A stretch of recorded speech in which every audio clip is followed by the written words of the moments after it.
Welcome back to Purrfect Takes. I'm your host, Stephen Patton, joined as always by my dear friend and co-host, Jake LaQuire. He's feeling a little under the weather today, so because of that, there will be no face recording if you're watching on YouTube, but you'll still be able to hear his great voice. Other than being down for a little bit, how are you feeling?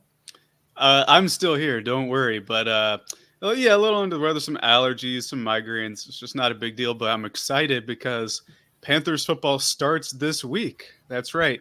NFL Week 1 is this upcoming week. It wasn't last weekend, despite what you may have heard. So I'm excited for that.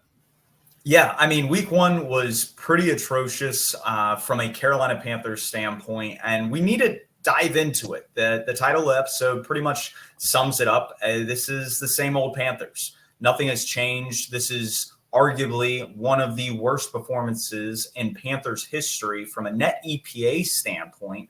This is a performance that ranks dead last since 2011, back when we drafted Cam Newton with the number one overall pick. This, like, what do we take away from this? The defense was horrible. The offense couldn't move the ball. When it was moving the ball, it got stopped by penalties and turnovers. It just seemed like nothing went right. And it's hard to take anything promising from this game, especially when the competition only gets tougher from here on out. For sure. And you look at this graphic that you've put up here, and for this game to be the worst since 2011 speaks volumes. Like, you have games like Pittsburgh, Week 10, 2018, the TJ Watt Cam shoulder hit there. You have games where people got fired. Like, you see San Francisco, Week 5, 2022. Rule got fired after that game. Miami in 2021, Week 12. Joe Brady got fired after that game. That's where Cam came back.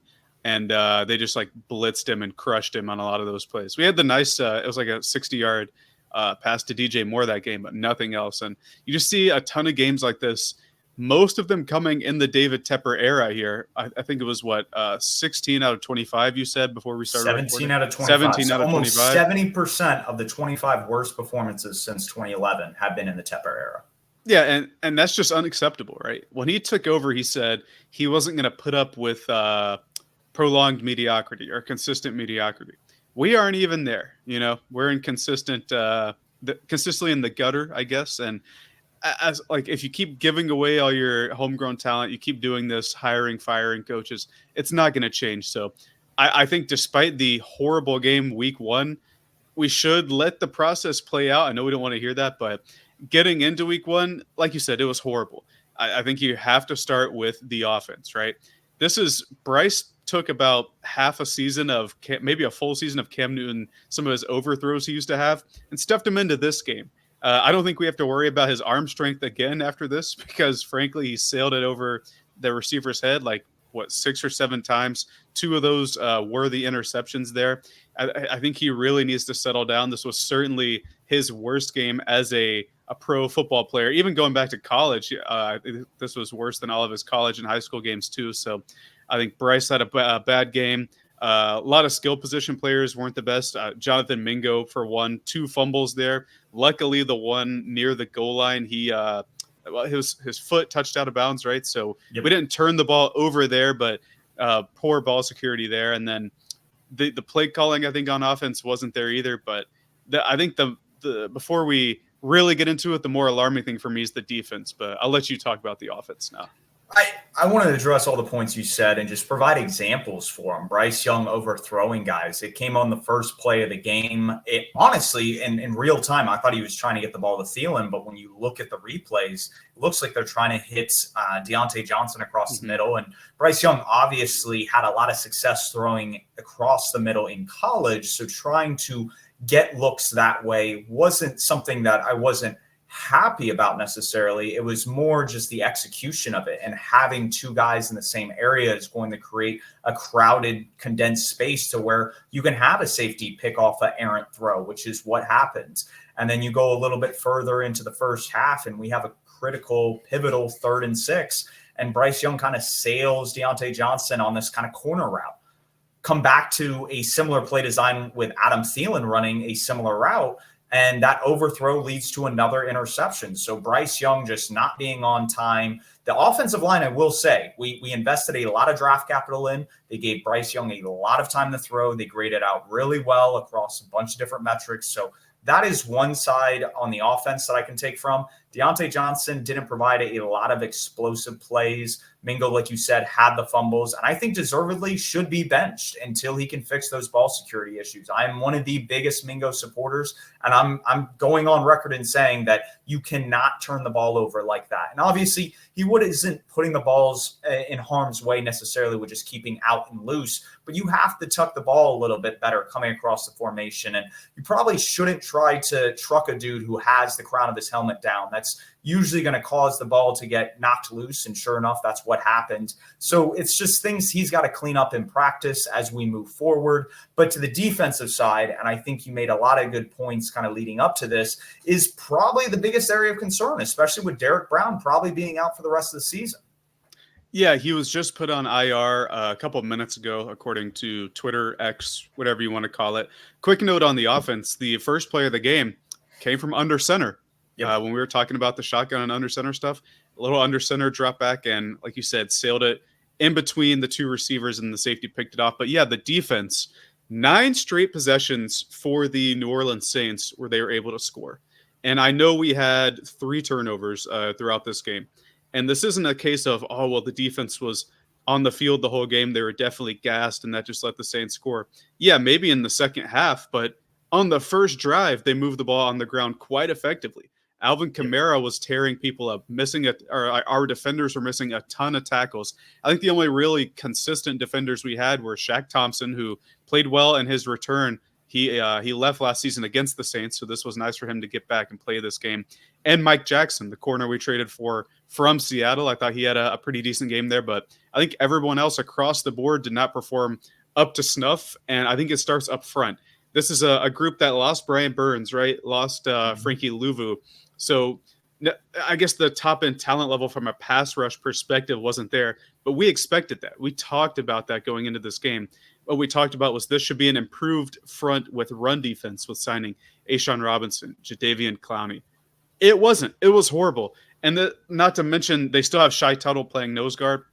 He just isn't big enough to be a nose guard in my opinion, but that might be a personnel issue there, a lack of personnel issue there. They were just getting run all over all day. And it was Clint Kubiak's scheme. You got to give credit to him. They were moving players across the field with blockers really well.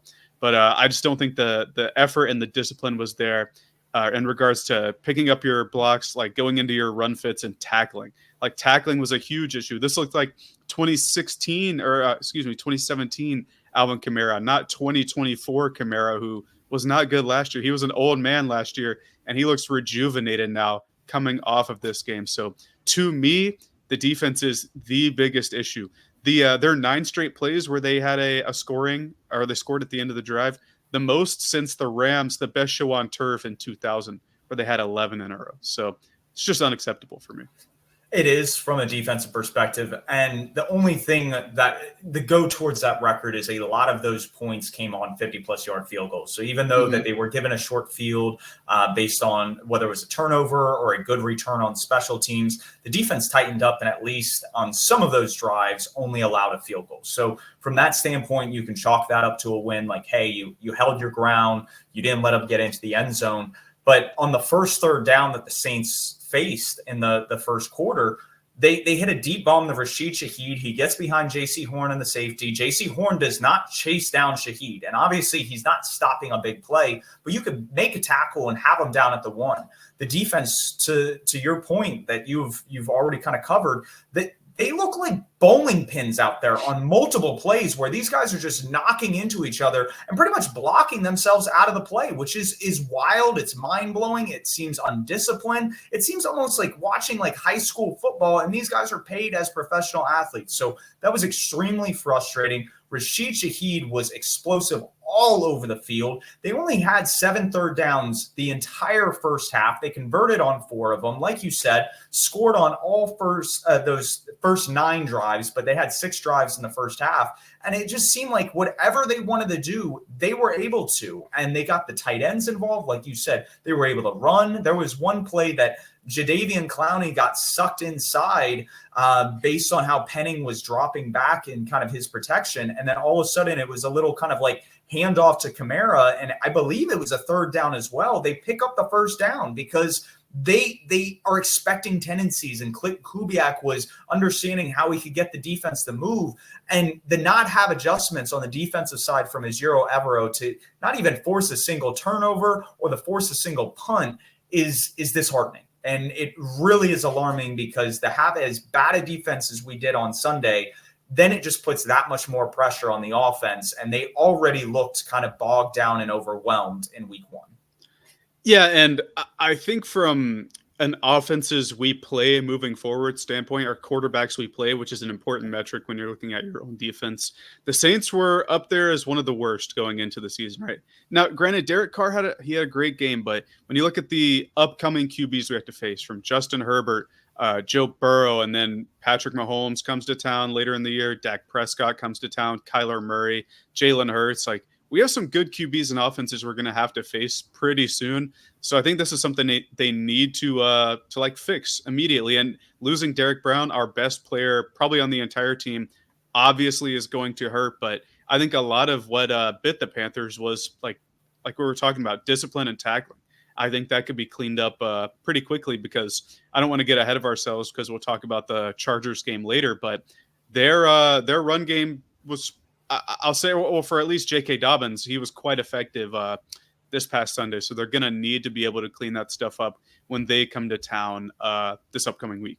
And that's and we'll get more into that with the preview with the Chargers, like you said. But the Raiders' defensive line isn't like pushovers. You have Christian Wilkins, Max Crosby. I didn't see how well Tyree Wilson played in week 1, but that's a good D line. This is a good defense returning from last year under Patrick Graham and Antonio Pierce. So that doesn't bode well, in my opinion, especially with how clean the Chargers played.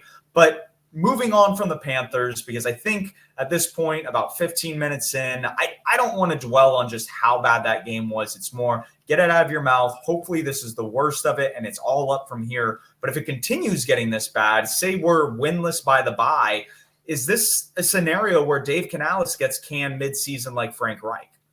Well, we've seen that David Tepper is not a patient man by any means, looking at last season. But I truly think, even if Canales isn't the best coach, I don't think he has the issues Frank Reich had with like micromanaging and changing the playbook time and time again.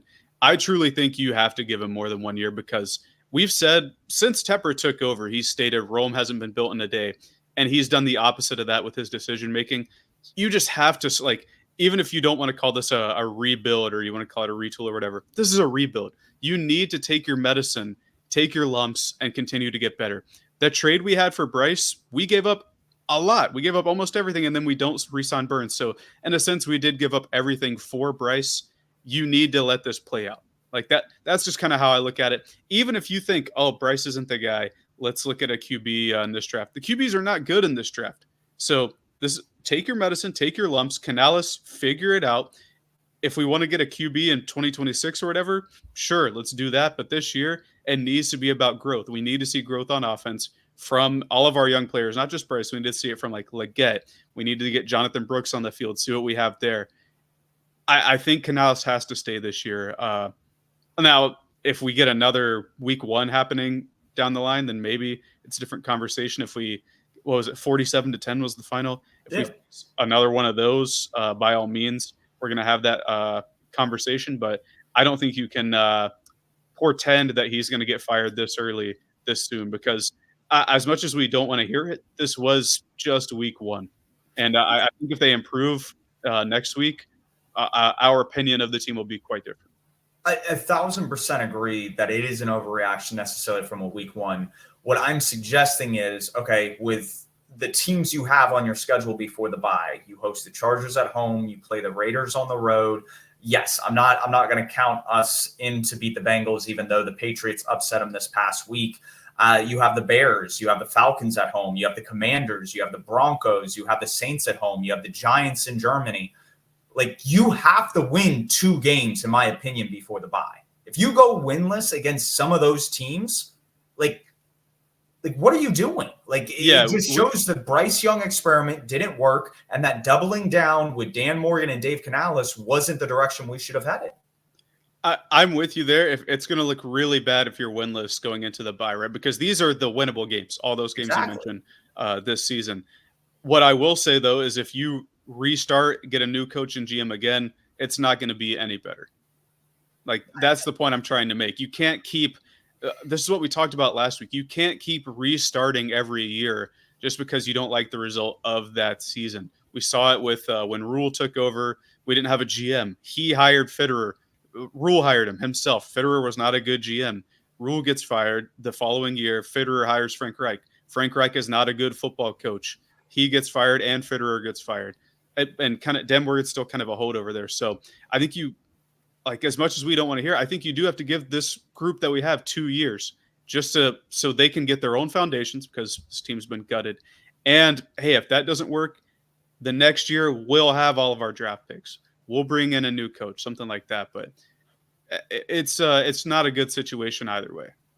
Yeah, and we're going to have to see how it all plays out. Again, it is an overreaction because it is simply only week 1. But when you lose by 37 points on the road to a division opponent who is really, in a lot of people's minds, the market's minds, our opinions, at best like a 500 team. Like, this is not like a Super Bowl contender. It's not like we went on the road to Arrowhead and got beat by the Kansas City Chiefs. Had it been a 47-10 drubbing at the hand of the Chiefs, I don't think people would have really been like, oh, wow, all that surprised, because they have a tie on both sides of the ball right now. So it's more just who we played and how bad we got beat in that game. And if that continues to carry over, that's going to continue to be alarming with the current coaching staff and the current regime. And like you said, I think it is fair to give them 2 years, but you have to show that you're at least capable and competent enough at this level. And right now, after week 1, I feel like Canales is at a point where he's floundering and almost struggling to just stay above the surface of the water.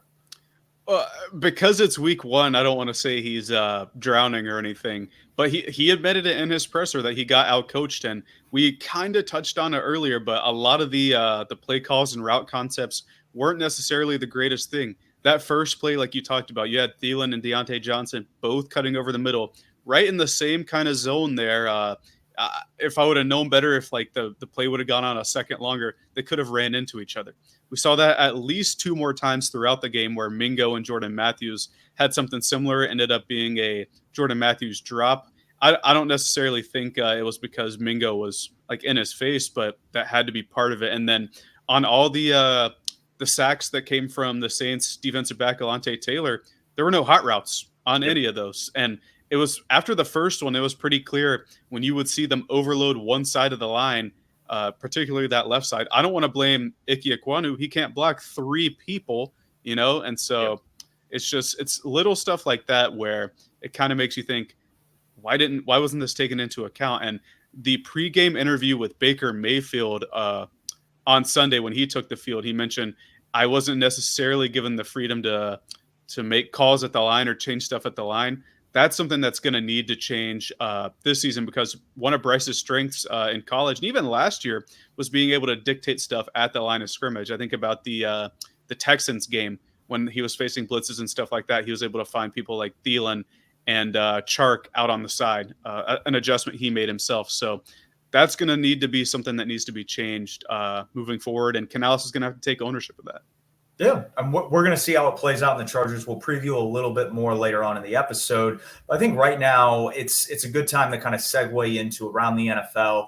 There weren't a lot of notable player performances. Offensive play was just down across the board in the NFL.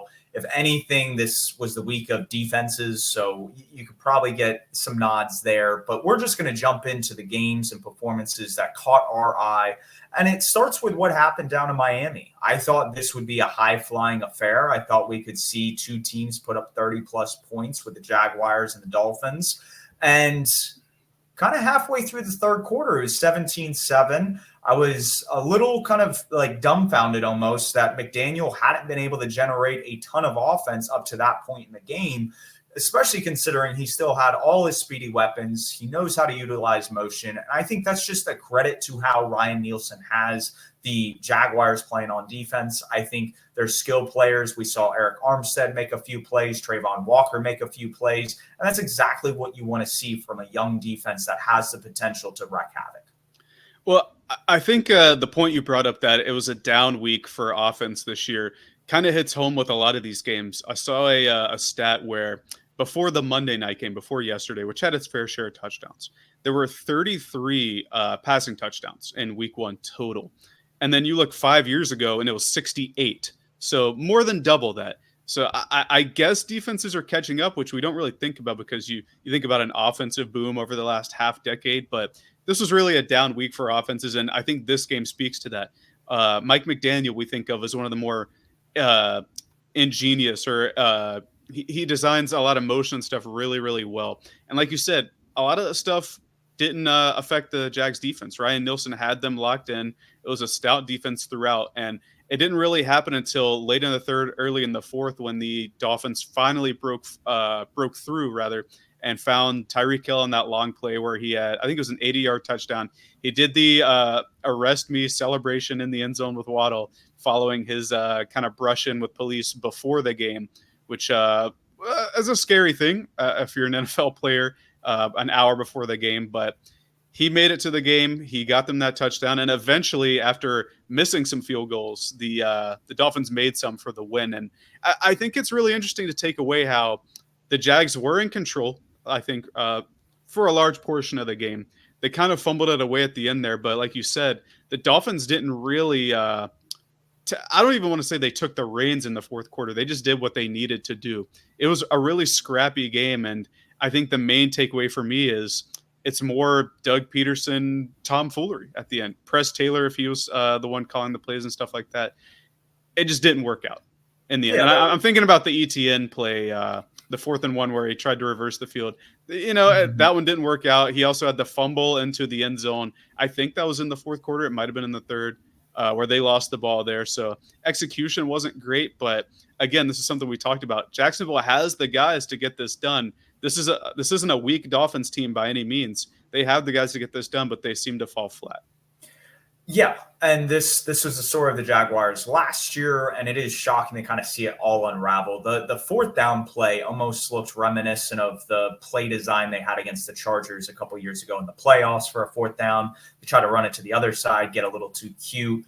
And when you show your hand with different plays in the past, you have to have a new wrinkle that makes the defense think you're doing one thing and you do the complete opposite. And that just wasn't there. So I put that more on the play calling rather than ETN. In the case of responsibility ETN needs to kind of face is you're pretty much running through a hole and you see the end zone. You have to hold on to the ball. You can go down a couple yards before the goal line. Even if you take a field goal there and go up 20-7, that's a huge, huge difference compared to turning the ball over there and then setting up what would be the Tyreek Hill touchdown to make it 17-14. And at that rate, it's a ball game now where you have the potential to go up 24-7 and really put the game out of reach with a quarter to go. So it's stuff like that they're going to have to clean up. Brian Thomas, though, looked great. He had a catch in the back of the end zone that we saw Calvin Ridley, even Zay Jones last year drop. And Trevor Lawrence has the uncanny ability to really place the ball kind of on that back line of the end zone and allow his wide receiver to go make a play. So see a guy like Brian Thomas in his rookie year go out and go make those plays, I think just shows the special chemistry that could be between the quarterback and wide receiver combo. And really excited because Brian Thomas just – I was seeing cut-ups from, I believe it's Jetpack Galileo on Twitter, of just his ability to break in and out of routes. Like it's almost Adonai Mitchell, Malik Neighbors-esque with just the explosiveness and the ability to separate. And I think it's going to turn him into one of the better wide receivers in the NFL when we start doing tier lists in the future. Yeah, out of all the rookie receivers that made their debut, and it was quite a lot of them. We had I think 7 first rounders this past year were receivers, and plenty more on day 2 and day 3. I think he had the best debut. Obviously, he had the touchdown there. I think it was 46 yards he had. He just looked confident. He looked like he belonged. Where we had a guy like Marvin Harrison Jr., he had a quiet debut, even though he had an open look where Kyler just missed him. Malik Neighbors had a few catches, but a quiet debut there. Dunze only had 1 catch, and it came off of a Tom and Jerry type play where I can't remember if it was Keenan Allen or DJ Moore, but he was getting the catch, and the ball got bounced up like 20 feet in the air and just landed in Odunze's lap there. Really bizarre play there. But out of all these guys, you can maybe say Adonai Mitchell, even though Richardson missed him on a couple plays. But I think Brian Thomas had the best debut, and it's a sign of what's to come, right? He's making the plays in the end zone, like you said, that Ridley and Zay Jones were not able to make last year. And that's huge for the Jags. Calvin Ridley had 6 or 7 drop touchdowns last year. If Brian Thomas hauls in 5 of those, it could have been a different season, or if Ridley hauls in 5 of those, it could have been a different season for the Jags last year. So I think he'll be a good weapon for Trevor Lawrence, who also looked really good. But I'm not sure there's much more to say about that game. It's going to be really interesting it's the Browns come to town this week for the Jaguars. That's going to be an interesting game. But I think the next game we need to talk about is New England at the Cincinnati Bengals, upsetting the Bengals at home. I know a lot of survivor picks were ruined with this game because coming into the week, I think a lot of people, football fans, viewed New England as probably the worst team in the league. And they go into Cincinnati and get it done.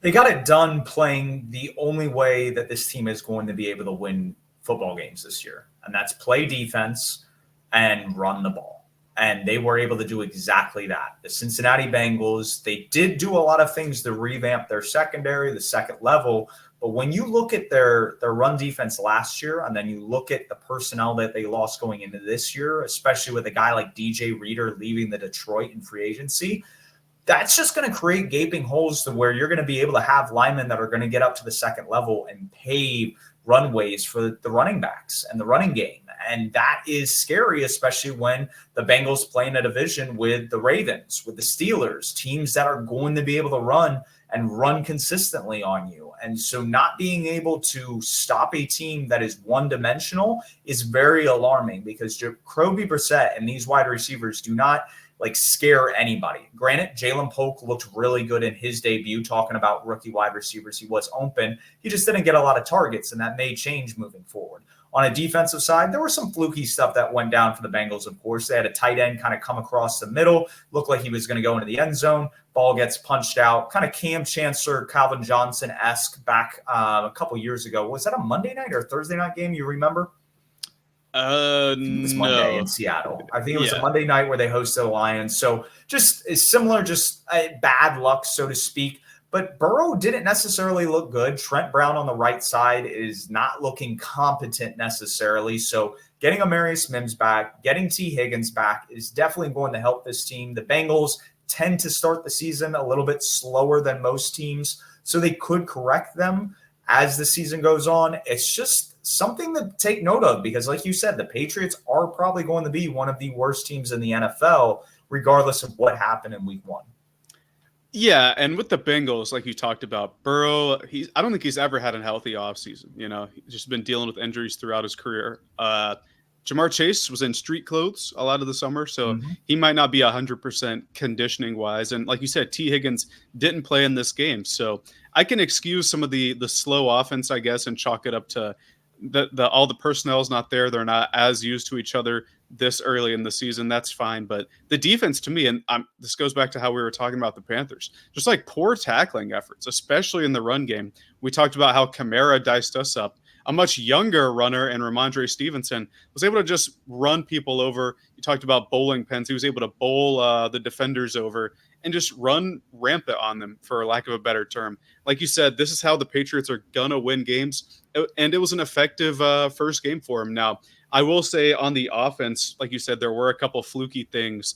I think there was an interception. Oh, no, I'm thinking of the Browns game, but there was a couple of dropped third downs from their tight end. Like you said, the tight end fumbled the ball at the 1 or 2 yard line. We had quite a few of those that we've already talked about today. So maybe that's just a week 1 thing. Everybody's rusty, but I think the offense should take a step forward going into like the second quarter of the year. But yeah, this is a game that I think if you're a Bengals fan, you really wanted to have, because not only was it at home, not only were you playing against one of the worst teams in the league, but you were debuting your orange pants for the first time ever. And you just couldn't get the win there. I personally think that they looked too orange. You know, they had the helmet, the jersey, and the pants. I think if it was like a white jersey or a black jersey with the pants, it would have looked good. But maybe the triple orange got him there. The triple orange probably didn't help. You're playing a 1 o'clock Sunday game, and you're giving off kind of color rush vibes with that. So I think that would have maybe played out well on a cool like Thursday night, Monday night game. You have the lights on, you're at home. You could have had some draw there, but yeah, on a sunny afternoon, I don't know if that was necessarily the best choice of uniforms.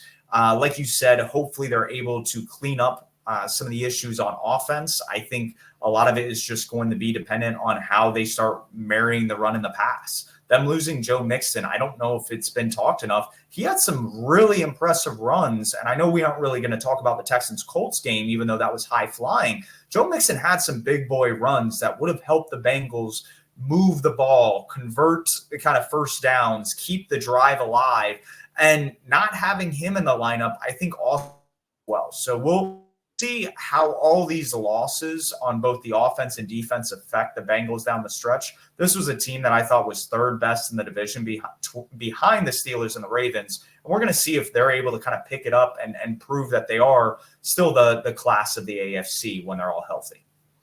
For sure. And then the final game we wanted to talk about was a game with a lot of implications. Dallas at the Cleveland Browns. We thought that the Browns defense would have quite the say in this game, and they were impactful, but not nearly enough. But I think the real story is before this game, right? It was probably 11:30-ish, something like that. I was driving back from Crowder's Mountain, and I get a text from you guys in our group chat that Dak Prescott got paid. He got, I believe it was $240 over 4, so $60 per year, which is something we mentioned when we had Tage Seth on about the upcoming QBs.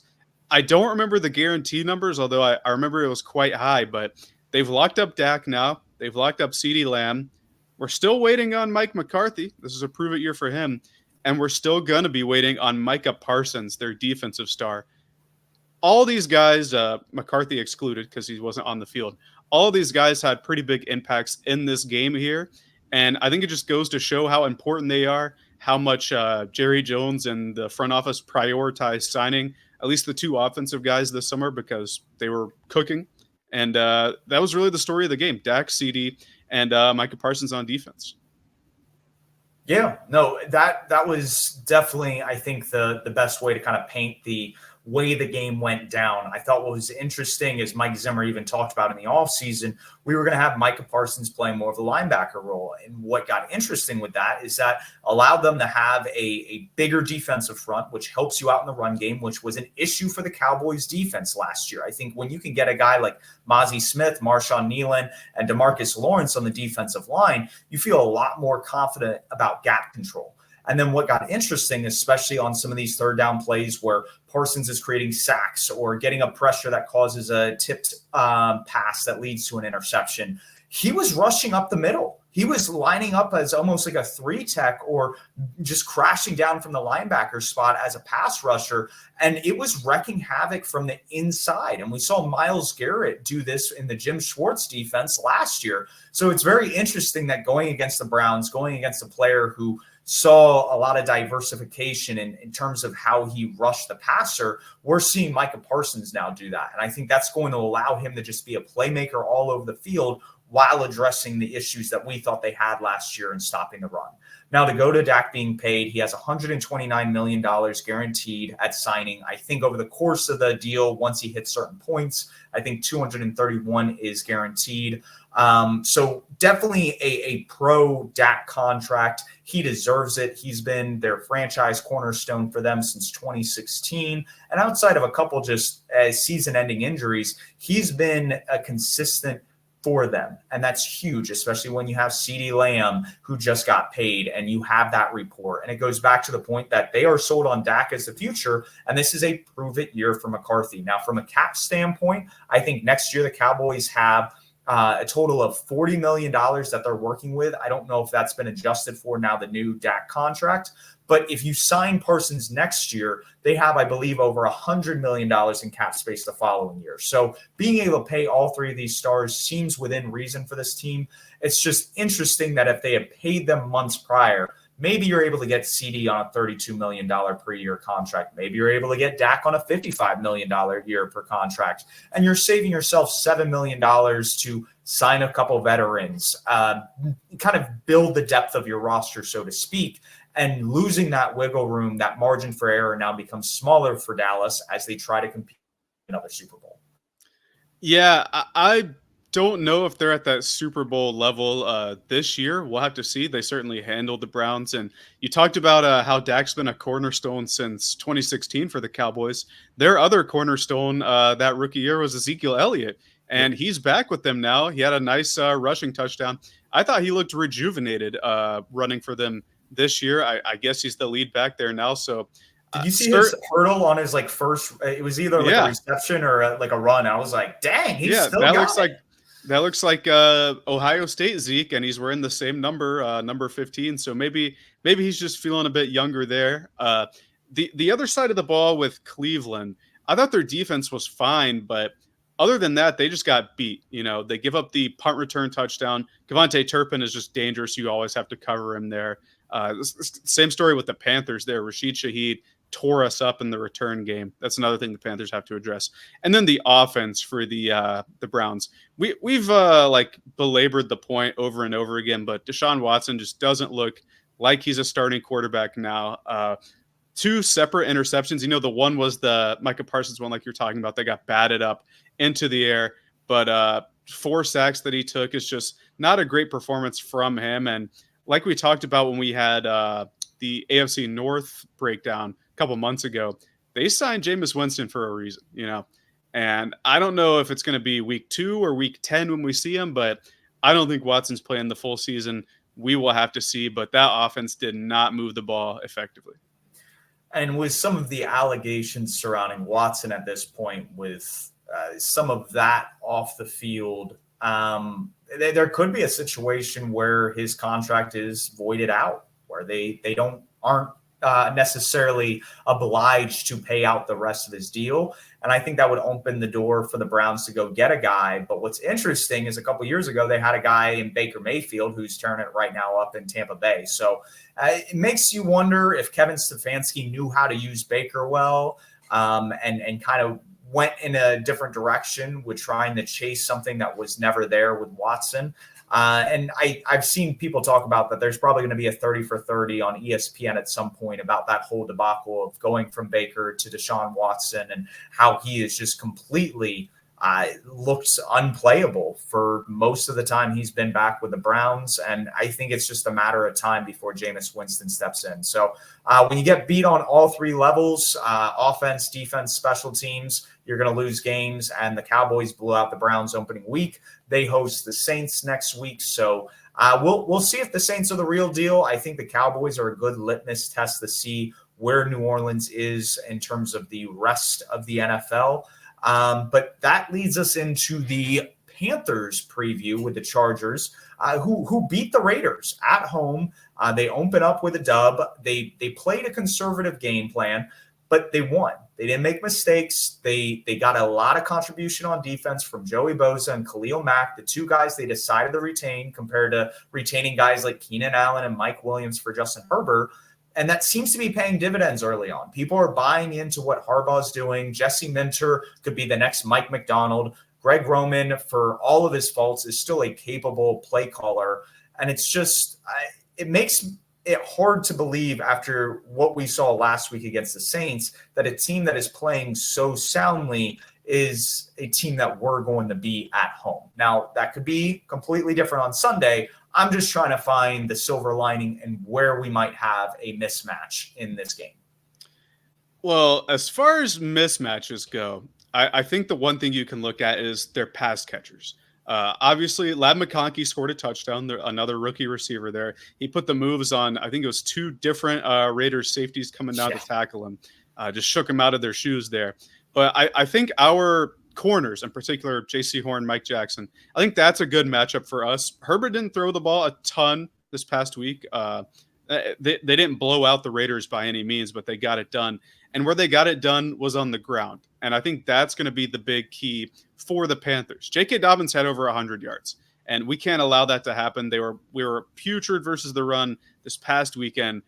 And with the loss of Derek Brown, people are going to have to step up. Josie Jewell in particular, I think, has to be better at fitting his gaps and tackling. The rest of the D-line needs to be better at creating pressure up front. And that's going to be difficult because you look at the Raiders D-line like you're talking about.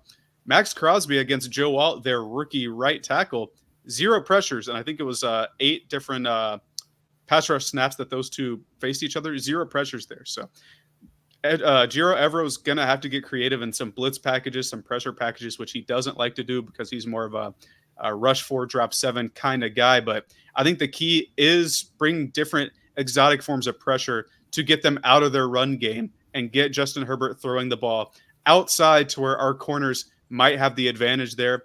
On offense, number one, Canales can't abandon the run game again. I know the game script might have led us to pass the ball more, when you're down 30-3, I think it was at the half.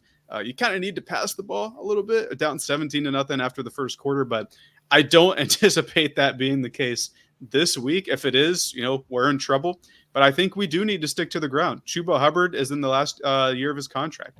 Ride him till the wheels fall off. Miles Sanders is still here. I thought he had a pretty good role in that first preseason game. So we need to get the running game involved, and from that, maybe build some play action. Maybe then you can have Bryce under center doing some fake handoff stuff like that. Get some of those jet sweeps incorporated with Xavier Legette, a guy who was used to that in college, who's a big physical runner. Just do more stuff that I think can insulate the offense, insulate Bryce, get him to quit sailing the ball, and drop more creative route concepts. Don't have 2 runners running into each other like it was the case a couple of times in that Saints game there, especially when the Chargers don't have world beaters in the secondary by any means. Yeah, I wouldn't put the Chargers defense up with the Saints. The Saints were top 5 last year. They retained a lot of their stars. They still have Dennis Allen calling plays. So I don't necessarily think from a talent standpoint, the Chargers are nearly as good as the Saints. We do play at home. Those are advantages you can chalk. But when I saw what Clint Kubiak drew up and how involved he had the tight ends, I mean, Taysom Hill was churning out 10-yard runs. Juwan Johnson and Foster Moreau were catching touchdown passes against us. And so I look at Hayden Hurst, who could have a revenge game against us, Will Dissly, who was previously with Seattle.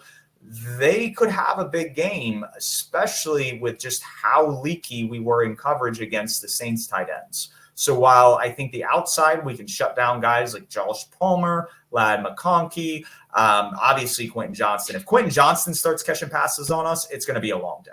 That's all I'm going to say about that. I didn't think he was bad this past week. They used him underneath for yak opportunities, which is what we've been talking about as his strength. I think they have something there with him. But to your point with the tight ends, when I look at the Juwan Johnson touchdown and the Foster Moreau touchdown, those were 2 broken plays where Derek Carr kind of moved around and found them.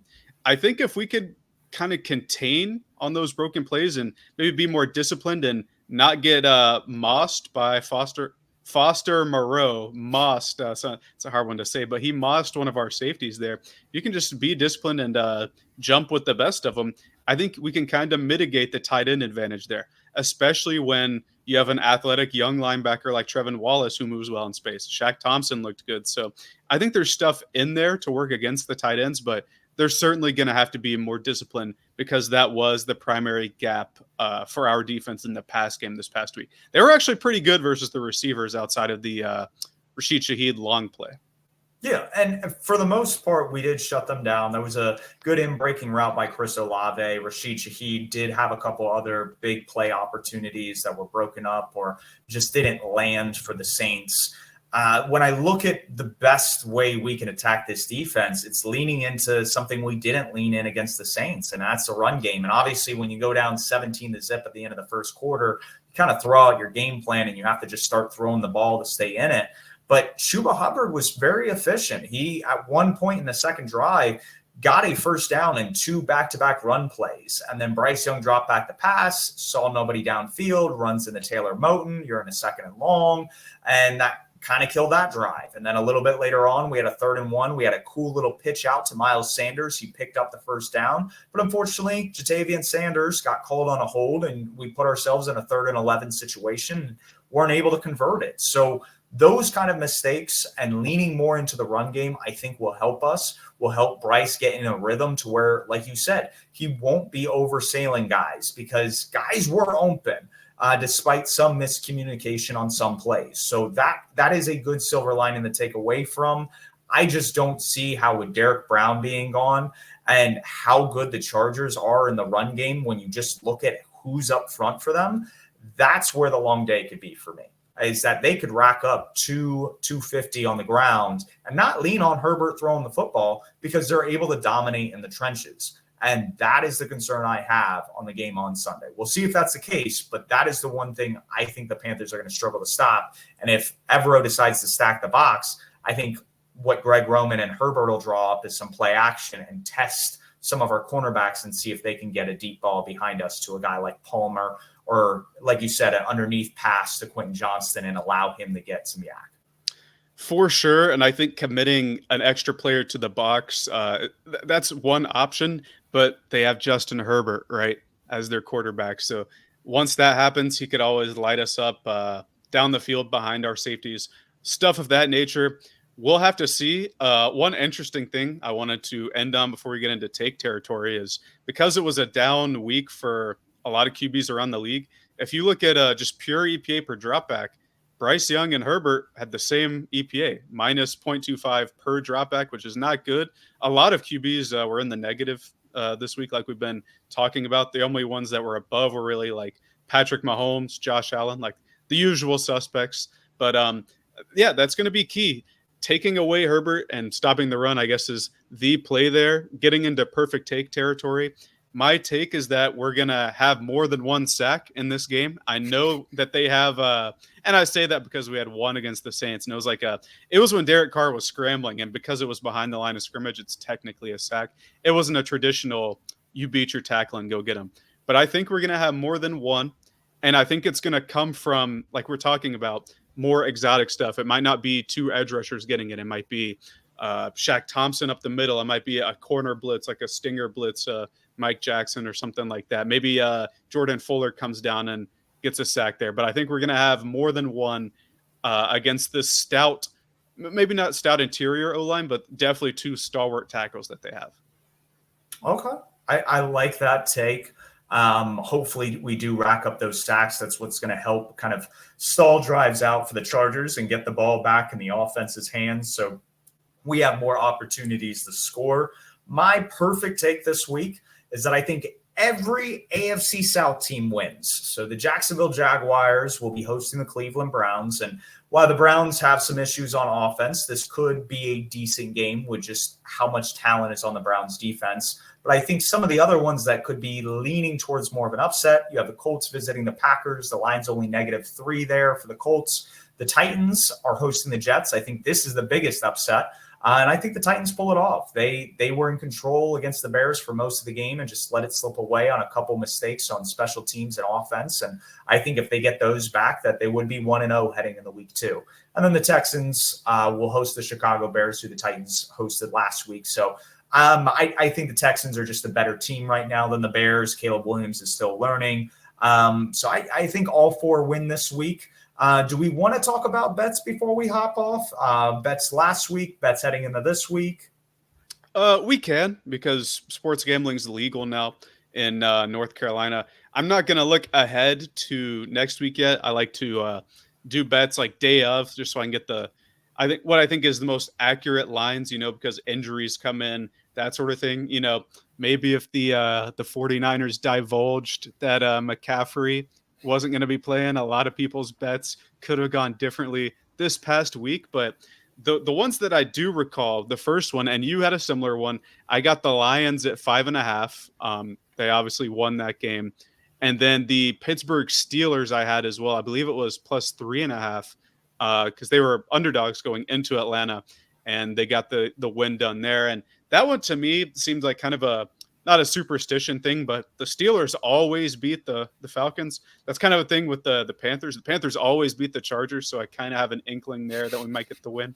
But those were the two that I can remember that I identified pretty early, and got a little bit of change there. Yeah, no, the 3 games I bet on last week, they all hit. The 2 that you mentioned were part of those 3. I had the +3.5 for the Steelers. I had a -3.5 for the Lions. So I got it a little bit cheaper than that -5.5. And the game going to overtime definitely kind of had me puckered up a little bit, but we pulled through on that one. And then the last bet from last week is, I believe, the Seahawks. I had 5.5 over the Broncos, and they barely nudged that one out with a 6-point win. This week, after going 3-0, the games that I'm looking at are the Bills and Dolphins this Thursday. When I placed the bet, it was +1.5 for the Bills. The Bills have dominated the Dolphins during the Josh Allen era, so I think that continues, especially at a night game when you don't have to worry about the humidity of Miami. I think on Sunday, looking at the Seahawks -3, the Colts -3, and even the Chiefs -6 are plays to be had. The Bengals are starting out slow. The Packers are looking to start Malik Willis. And the Patriots, even though they had a impressive week 1, I think are playing a much better and complete team in the Seahawks. And I think that game's underpriced. So the only other one I would throw out is that the Eagles -6.5 because fuck the Falcons. Needless to say. And I just think this team is good. I bought their season. It was like an under of 7.5 wins. I think this is a 7-win team. If that, they came flat against the Steelers at home. And I think when you look at the Eagles defensive line and how porous the Falcons pass protection is, I think they're going to harass Kirk Cousins all day and do whatever they want on offense. So those are the 5 bets I have. Parlay them together for a $25 bet. You make almost $600 on DraftKings, not FanDuel. But we do kind of. Yeah, I was going to say, number one, we're not giving gambling advice. Yes. Yeah. If you have a gambling problem, call the hotline. We're not giving any advice there. Do you have the lines in front of you? I wanted to ask a question there. The Cardinals game. I would be interested because the Cardinals are hosting the Rams. That would be one that I would be interested in looking at. I think the Cardinals played great against the Bills, quite frankly, in Buffalo week 1. And the Rams are falling apart literally at the seam. They're losing players left and right to injury. Steve Avila is going to be out for 4 to 6 weeks. Puka Nacua is going to be out at least until the bye. I think their bye week is week 6. So they're losing important contributors, and I would be curious as to what the line is there. On DraftKings, the Cardinals are favored. Do you want to guess by how much? It's at home, I would say, but it's the Cardinals. Going into the season, probably weren't too favorable. I'd give them 3.5 as the. Then you should look at this line. It is currently -1.5 on DraftKings. Oh, there you go. I don't know what it is on FanDuel. Again, take our word for what it's worth. We're not asking or advising you all to bet. It's more just lines that we think are juicy based on how the market is viewing teams that, based on our season previews, we just don't either think that highly of, or the teams that we do think highly of, the market hasn't caught up to yet. So playing on these market inefficiencies is what we're attempting to do. We'll see how kind of our records play out. Like we said, we'll keep you up to date.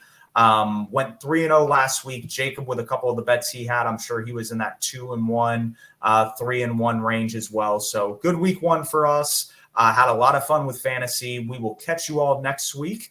If you have any questions, shoot them to us at Purrfect_Takes, and we'll be happy to answer them.